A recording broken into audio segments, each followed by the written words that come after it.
and welcome back. If you're new to the channel, thanks for checking it out. I'm just gone for a little walk with the dog Bracken, and a local farmer I'm very kind of blessed to be friends with. He's a very elderly gentleman. He lost his wife many years ago, sadly, and he looks after the local farm to this side of the village. And he always stops and has a chat when he sees me out, you know, starting out a hike or coming back from a hike. And now, obviously, with the little pup, taking it for a little, quick little jaunt. And it was very interesting. He's always full of worldly knowledge. But sadly, he was called upon to be TB checked. That is his cattle on his land. Because basically it was, you know, his turn to be checked, I suppose. And he did inform me some of the surrounding farms had TB, and he was quite upset because he'd put a lot of effort into the herd itself. I'm not sure on the financial side whether you get compensated. I wasn't going to ask, but nevertheless it seems like he was more concerned with the line that he had bred. So, you know, you could see he was visibly, you know, concerned. Well, the good news was yesterday he stopped and he told me that he was clear of TB and had no concerns, and yes, he was visibly a lot happier. But he also did tell me that the land that he's been working here, he's a tenant farmer, which means he doesn't own the land. So as he doesn't own the land, obviously he's you know, subservient to his landlord. And that's Dutchy. Now Dutchy did actually say come round to the farm and do their inspection or what have you, and they said that due to the way he's been farming over the many decades, this piece of land which they own has some species on it which is pretty much nigh on not present anywhere else, down here in Cornwall or anywhere else. That means he's been told anybody that takes over the farm when he gives up, they will have to farm in the same manner. Which, you know, brings me back to that question. This guy, farmer, old boy, potters around, does the farming thing, you know, does the harvesting and looks after the land.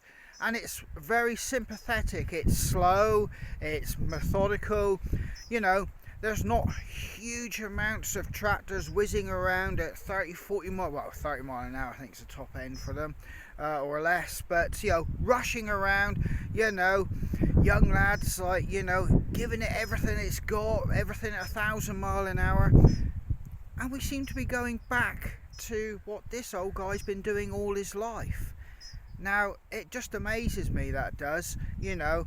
And it just brings you back to that initial point, you know, he's an old guy and there's a lot of wisdom there. And indeed, the land and the farming method that he's been conducting is now seen as the way forward. But it was there all along, you know, it's been practiced by these old boys and it's just been superseded by those new methods, you know. But ultimately, you don't have to do much other than look back, you know, 50, 60 years ago, 70 years ago, and just farm in that method. And it's good for the environment. And I felt really blessed that, you know, he felt really happy about that. The only thing he was a bit concerned about is they were saying they want to implement a 3-year hedging policy, or we're discussing it with him, and he was more concerned about, you know, how's he going to cut the edges with his equipment, because he says, you know, what is just trimming hedges at the moment will be stuff the size of your arm, and obviously will the machinery cope. But yeah, so that was good news for him, and I was well happy for him. The skies are laden. It's pretty early in the morning, but you know, there's rain and there's wind. You'll hear the wind.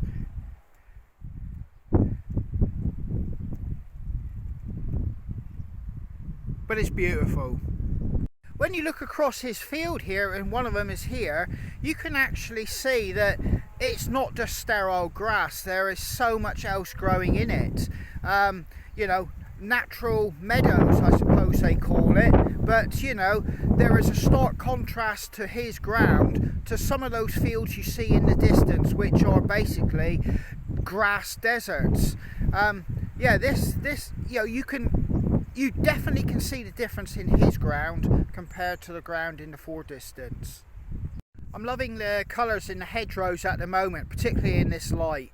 That yellow is totally vibrant and it's really standing out amongst the green. Bracken's doing very well. Like I said, he's being trained to walk in a straight line and keep going, and he's doing very well with this at the moment. We've just got to go down to the bottom of this hill, and that's his small walk. Looking at the leaves and all the colours, it's totally stunning. And I came up here just a moment ago with the light on it and everything looked totally electric. The hedgerow, the bracken, it's got multiple different colours of browns, oranges, there's some yellows in amongst it, burnt oranges. It's absolutely stunning. Absolutely stunning. And it's so vibrant. So I'm just looking across at another field and it is absolutely amazing actually, and I never thought to pay it much attention like that, but you can actually see the diversity and you can see how there's different colours of grasses, there's plants, there's thistles, it's all sorts, it's a multitude, it is not a monoculture. And yeah, I'm so happy for that old guy that he's finally got some recognition for the way he farms. There is still some apples on that tree over there. It's just this very lonesome apple tree in a hedgerow all by its lonesome. But yeah, you see the cattle stood underneath it and sometimes they're swaying. So I'm guessing it's fermenting in their stomachs.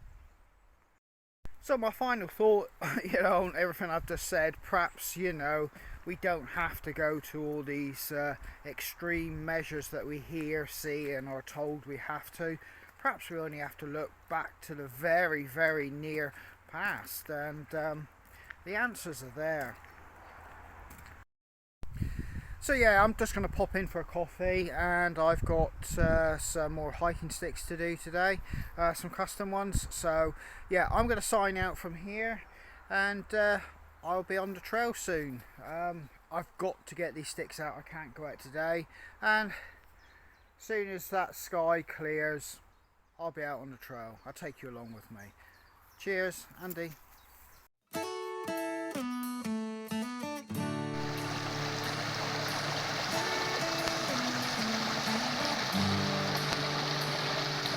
Bye.